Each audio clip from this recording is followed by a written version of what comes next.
I'm Barry Tramel, and I think the Big 12 Conference still can be saved, but they're running out of time. That clock is ticking loud. You're watching the Press Row. I'm Jenni Carlson here in the Opubco Studios in Oklahoma City. Barry, I think the clock is ticking this week. I think we're talking about a matter of a few days. The hours are running down. You say it can be saved. I don't know. I think it's going to be a risky proposition right now. Well, I think it's a long shot to save the Big 12, but here's a couple of ways it can happen.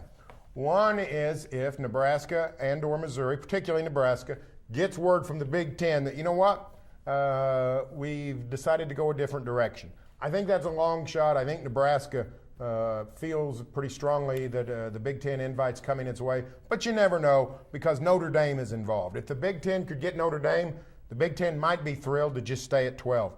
More so, though, politicians are getting involved. We know all about the Texas legislature trying to save Baylor in place of Colorado under this proposed new Pac-10 expansion. But a politician to keep an eye on is in the state of Iowa, where some theorize that Iowa State going public with its sort of desperate nature is a ploy to get the governor of Iowa to exact pressure on the University of Iowa to roadblock Nebraska's admission to the Big Ten. So when you get politicians involved, anything can happen. Well, that's absolutely true. Yeah, there are definitely some balls still in play here. I don't think it's Big 12 as we know it is not dead, but I definitely think it's leaning more towards being something that we're going to be talking about in the past tense. We're going to be having maybe those final years of Big 12 play. Barry, I just get the sense now, especially since you've got these Pac-10 schools that have extended or seem to extend an invite to some of these current Big 12 schools.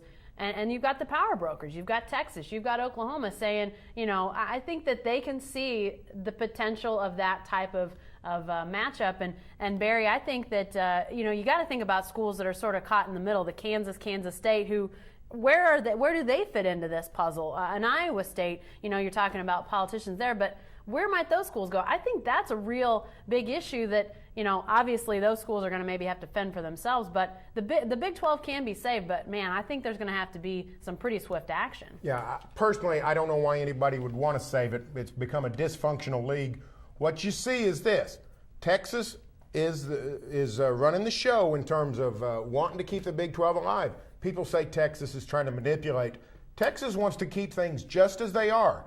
But Texas doesn't like the uncertainty of people leaving and maybe weakening the conference. Texas said, here's the deadline. Decide whether you're with us or not.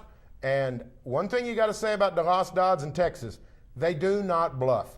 They do not play games. They do not try to trick you into stuff. DeLoss Dodds tells it straight. He gave a deadline. If that deadline is not met, Texas and its pals here in the South are out the door. Well, and I think we were all wondering, maybe a week ago, why the Big 12 wasn't being proactive in some of these things. Now we see the Big 12 being proactive, at least these schools that are talking to the Pac-10. You know, I think we were wondering, is the Big 12 just going to allow the Big 10 to come in and take Missouri, to take Nebraska, to leave the conference short of 12 schools, to maybe make it look at inviting in a TCU or a Colorado State, or who knows might have been invited. Now we're seeing the Big 12 in a position of power, which I think a couple weeks ago we were wondering, is the Big 12 going to have any power in this whole thing? Well, now we see the power brokers in the Big 12 stepping forward and saying, this is what we want. Either play ball with us or it's been good knowing you. Hey, stay with the best coverage team anywhere at newsok.com and every day in the Oklahoma.